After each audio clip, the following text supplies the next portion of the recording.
Hi guys, welcome back to the channel. This is my review recap of season 5, episode 6 of The Haves and the Have-Nots, a hurricane offshore. The episode opens where it left off last week with Veronica's knocking on Eric. No, she didn't knock on the door. She was just there when Erica opened the door. And she was like, "What's the matter? You didn't like the flowers?" And while she's on the phone, she's still on the phone with David. Veronica was like, and the girl was like, "Who is this?" She's like, "I'm Veronica. I told you I'm Veronica Harrington."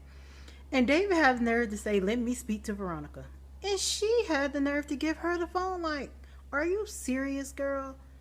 Like, I thought Veronica was going to throw her phone down the hallway or something, or stomp on it or break it or something. I would never give a crazy person, well, she don't know Veronica crazy yet, but I would never give somebody else my phone, especially somebody's wife, if I was sleeping with them or seeing them. But David trying to calm Veronica down or whatever, and she's still acting like she's calm and that like they're not getting a divorce. She's trying to figure out what's Erica's name, and Erica ended up getting her phone back, and Veronica just insulting her, and like she's just standing there taking it instead of going toe to toe with her. She just letting her just talk and say whatever she want to say. And she never even told her last name. Veronica trying to figure out, talk about, oh, are you from a sunshine state? Or are you from Florida? I see you have a tan and all this other crazy stuff. And Erica didn't give her anything to go off, because you know Veronica, if she has any little thing, she would like find out whatever she needs to find out. And she asking Erica who's her pimp, and I'm like, girl, just stop it. You see you're not getting the reaction out of her, so you need to just stop. And David called. She said she was gonna call security. Erica, after she finally got tired of her insulting her, and she actually did call the security. And David ended up calling back, asking her is she all right, and is Veronica still in the room. She was like, yeah, she's still here. She was like, I can handle her. He was like, I already called security. She was like, well, I called them already too. And she security came in, and Veronica was like, it's okay, I'm leaving. You know how she put on her fake nice nasty, and she ended up leaving. And now we have Candace and Jeffrey. They still sitting in the lobby like two dummies trying to figure out where Veronica went. Because apparently Veronica just got up and left. She never said she left for good or she just left to go do something. So Candace is questioning Jeffrey, talking about he using the cop. And he was like, I'm not using him. And Candace and he's talking about, I never threatened him. Candace was like, you don't have to threaten somebody to use them. So Candace is upside, oh, you're not using him. That means that you love him. He was like, no, I don't love him. And say, but he loves you, because why else would he do all this for somebody that he barely even knows? And she's trying to figure out what is Jeffrey doing to him to make him do all this stuff? I want to find out too. Jeffrey, what the hell are you doing to have a cop cover up a murder for you?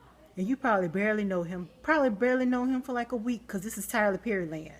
Even though we've seen him for a few seasons, this is probably a whole week, this whole everything that's been going on here. But he won't admit that he's in love with him or he actually like him like that, and the cop won't admit it either. Maybe they just have some kind of understanding. Meanwhile, while she's sitting there talking to Jeffrey, Candace that is, Benny keeps calling and she keep pressing ignore. He was like, you probably need to answer because it may be important. But she keep pressing ignore. And then also Erica ends up calling, so she goes up to Erica's room because Erica told her that Veronica came to see her. So she basically went up to Erica's room and confessed everything that her and Jeffrey did. Like she told her that she killed Quincy. She was telling her about the documents, how the house got foreclosed on and stuff. I'm like, why are you telling Erica this? Because a few episodes ago, you didn't want to tell her anything because you already knew she sounded shady. So why are you telling her all this now? Like, she's not your lawyer. She can like use this against you, especially if she get mad at you or something. She can just go to like the police or something, I don't know. And this whole time she's telling her all this, Erica's trying to act all shocked and concerned, which is seems so fake. Like her whole persona, her whole attitude, even the way she smiles just seems so fake.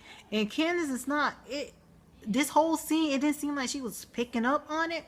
But like a few episodes ago, she seemed like she was picking up on it. But this last scene, just like in this episode, I don't know what was going on with her and Erica. Like, I don't know. I forgot a part. While she was sitting up there with Jeffrey, Oscar come in and she talking about she was gonna scream and make a scene and stuff, and Oscar was, she was like, he was just talking bad to Jeffrey, and Jeffrey said we Jeffrey like he was a gangster, talking about we don't kill some people, one more body to the list ain't gonna be a trouble or some junk. It just was funny. Jeffrey didn't even sound believable. Like, Jeffrey, you are not about that life, hun. But Oscar was still talking shit to Jeffrey after he said that. But anyways, Jeffrey got up and left, and then Oscar was like, "This is my mark right here. It's the President Obama man." Like, I forgot what his name is on the show, but y'all know I call him Obama. It's the President Obama man. So Candace just started yelling to the top of her lungs, like she wasn't gonna do nothing. So I don't know, Candace. I think Candace should at least take up this opportunity. I think she probably will later on down the line. But she made it seem and Oscar got up and left. Now we back as Wyatt's loft, and like Quita them there, and Wyatt done got his ass beat. I'm assuming because he holding his stomach and stuff, or he's still going through his draw, and he's still begging these people for drugs. Talking about, I know you got something. The man talking about what you need. I don't know anything. Just give me anything. Basically, Wyatt just want any kind of drugs right now, just to satisfy him wanting to get high. So he just need to cut it out. They up there talking about they hungry, talking about they gonna order a pizza, and then they gonna talking about they gonna use Wyatt's credit card. That's the quickest way to get caught by leaving a paper trail. At least take the cash out the wallet. This is crazy. And the boy looked like he got second thoughts about it. Like he was looking at the credit card, looking at the ID, and looking at Wyatt. And I'm like, what are you thinking? You thinking this not a good idea? And Quita talking about they staying with him tonight, so in the morning when they wake up, they gonna go get all his money. And she started talking about this a nice bed. I'm like, Quita, you ain't never had no good bed before, girl. What, you only slept on a twin bed like they have in college? Girl, bye. And then Candace come down from downstairs and from seeing Erica, and Benny's in the lobby. Her and Benny are literally going back and forth like a domestic violence couple. Like he's trying to get her to come back to him after he done beat her behind or something. And everybody in the background just looking like, oh my gosh, they're making a scene like they never saw this before. And Candace was trying to explain to him why she didn't call. And Benny was like, he didn't want to know because he ain't gonna do nothing, make him more mad at her. So basically, he didn't want to know like what was going on. The best acting I ever seen Benny do. He lit Candace's ass up, telling her Quincy is the reason. She brought Quincy into their lives, so she is the reason for all this happening. Which is kind of true, even though she really can't dictate what Quincy can and can't do. But it is Candace's fault. And I'm glad Benny finally let her have it instead of sugarcoating everything around her and letting her get away with murder. Because that's basically what she been doing with him. Because she can just twist him around her little finger. And like basically he was sitting up there begging her to come on and let's go. And she was like, no, I'm not going. And everybody just sitting in the restaurant being all nosy. I would have been nosy too. And he finally, I'm like, why you just want to tell him that Quincy's out? I mean, not Quincy, what's the man name? War is out. And he was like, and he at the end, he finally told her that War is out. She was like, what? How did he get out? Because she was like, she was like, I don't know, but my friend from jail called me. He finally told her that Mitch was in jail too. Because she didn't know that either, apparently.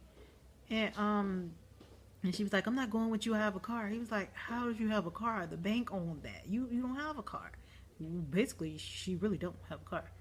It's like he was telling him about how they took Mitch stuff too, and is in his name.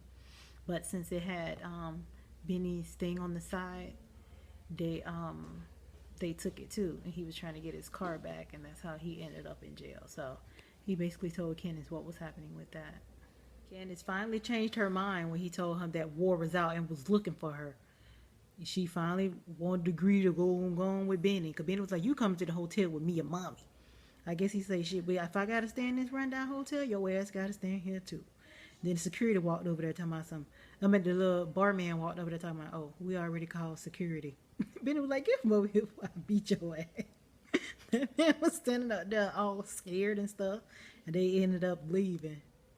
And so back at Catherine's house, her and Jim, she comes downstairs. Jim is sitting in the dark, and she's like, I want you to leave. And as he's sitting there talking to her on the TV screen, it had them talking about the DA, talking about how she hasn't came home and wasn't at work, and that's not like her, and all this crap.